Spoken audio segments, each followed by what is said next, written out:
rise for the playing of our national anthem.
Thank you and good evening.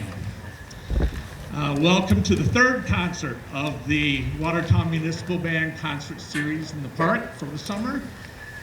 We have another concert later this month on the 26th. And so we have the 19th is our rehearsal night. But I wanted to let you know I'm Dwayne Roberson. For those of you who haven't seen me yet this year, maybe didn't know, Tom Henninger, my very good friend, was the director for the month of June. I'm for the month of July, and then we'll see what happens after that. It's just the way it will go, we'll flow. Tom and I tend to do that pretty well together. Of course, our concert began with the Star Spangled Banner, a symphonic portrait. Tonight's music selections will now start to follow a theme, and that theme is simply called Earth.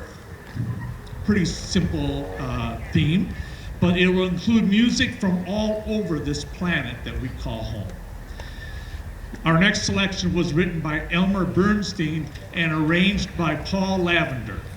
He wrote the theme songs or other music for more than 200 films and TV shows, including The Magnificent Seven, The Great Escape, The Ten Commandments, and if you kind of thought that that was old stuff, he also wrote Ghostbusters, so he got into the new stuff too. National Geographic has been a very popular magazine and now a TV show, sometimes referred to as Nat Geo now. The organization has expanded to having its own channel. So it is only fitting that we start tonight's concert theme by performing the National Geographic theme by Elmer Bernstein.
John Philip Sousa, we got to do it, you know.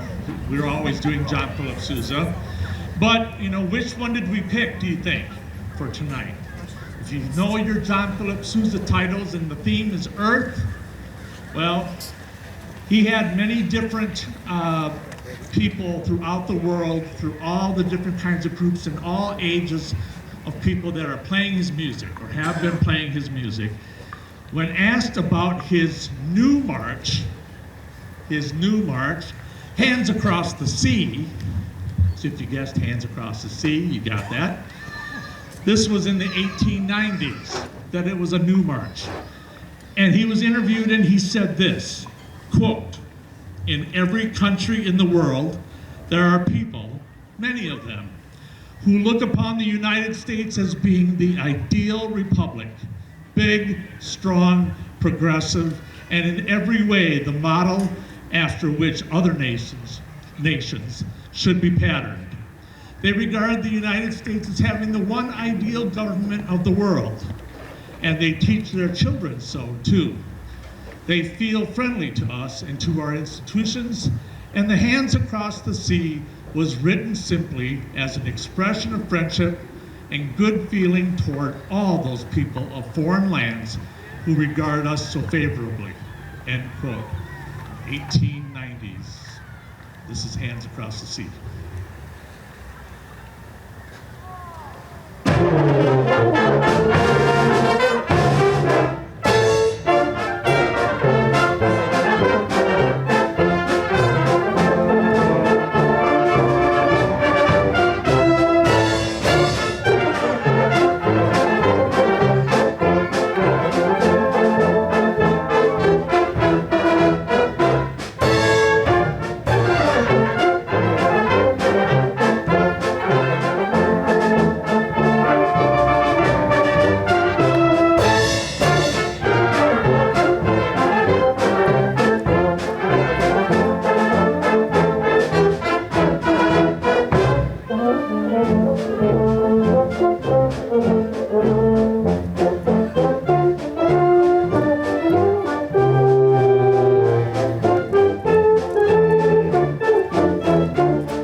High in the Rockies, it is said, high in the Rockies, it is said, land boils under your feet.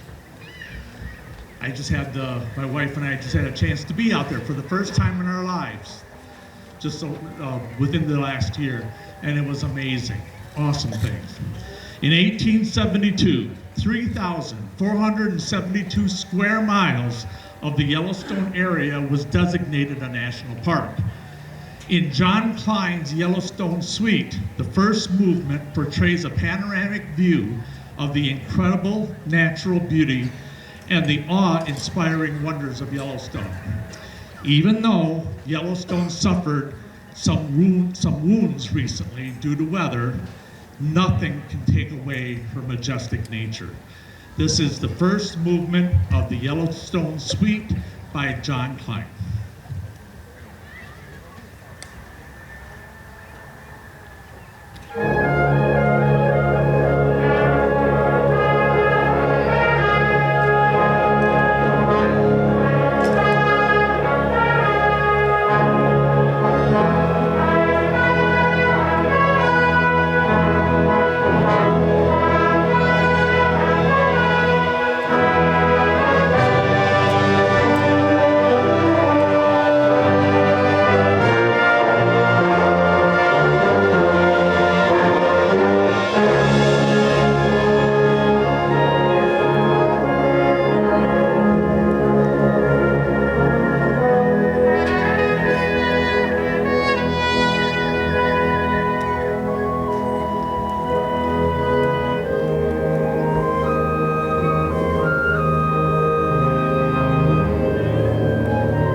worn by the waves and recycled by the sea. Sea glass is a product of both nature and man. Bottles, jars, and glass that are carelessly discarded are tumbled by the ocean to form colorful gems that we find along the shore. Our next selection is called Sea Glass, and it's written by our neighboring Waukesha resident and good friend, Rick Kirby.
suppose just by some odd chance Rick is out there in the audience somewhere. No, I didn't think so. He likes to go for a ride in his sports car, so I thought maybe he might have. The next piece really has been a challenge for the band. During one of the band rehearsals, I expressed a little frustration because our next selection was not coming together as easily as I thought it might. And so one of the band members said, when recognizing that I was a bit frustrated, said, "We don't do waltzes." And we all kind of laughed. And then I said, "Well, we do now." And so we are going to go ahead and do a waltz that is, we're going to do a part of it. It's a lengthy waltz, has several sections to it, and we're basically going to do one main section and an intro and a closing. And this was composed by the waltz king himself, Johann Strauss, and it's called Tales from the Vienna Woods. Now, the general public may not immediately recognize that title. You might recognize the title, especially some of you of the more senior generation, might recognize the title Blue Danube Waltz. That's pretty famous. But you may not have recognized the Tales from the Vienna Woods. But when you hear the melodies, I think you'll find out you recognize it. A lot of you will, at least. And so this is Tales from the Vienna Woods by Johann Strauss.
whole time I'm up there conducting that, in my head, I'm saying, oh, I don't think this is the right tempo, or that's not the right tempo. Oh, and I was waiting for somebody to come up and say, you gotta go faster, or you gotta go slower.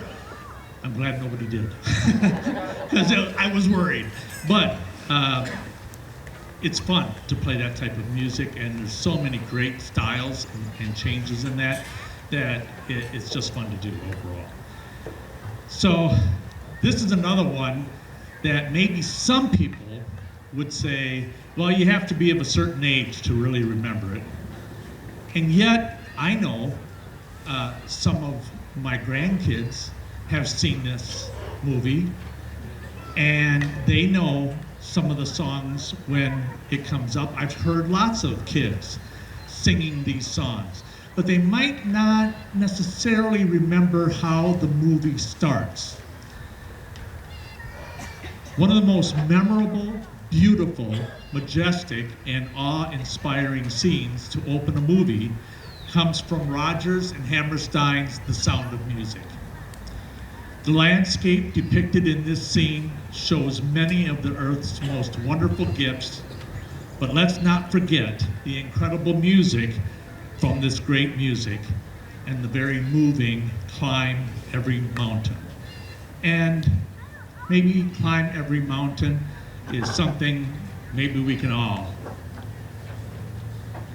enjoy or think of or use as a philosophy these days. This is Climb Every Mountain by Rodgers and Hammerstein.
Well, we really want to thank you for attending the concert tonight. It's such a wonderful thing that we in Watertown can still be doing this kind of thing in a beautiful park with a great band shell and a great band. These people do work very hard and show up for their rehearsals, and it's just a pleasure to be with them. And we always really appreciate the support that you give us when you come to the concerts. Our next concert will be on the 26th of July, as I said earlier, and we will be leaving Earth and going to explore space.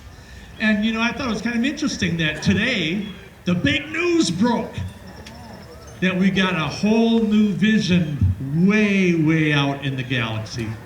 And it's really a fantastic achievement.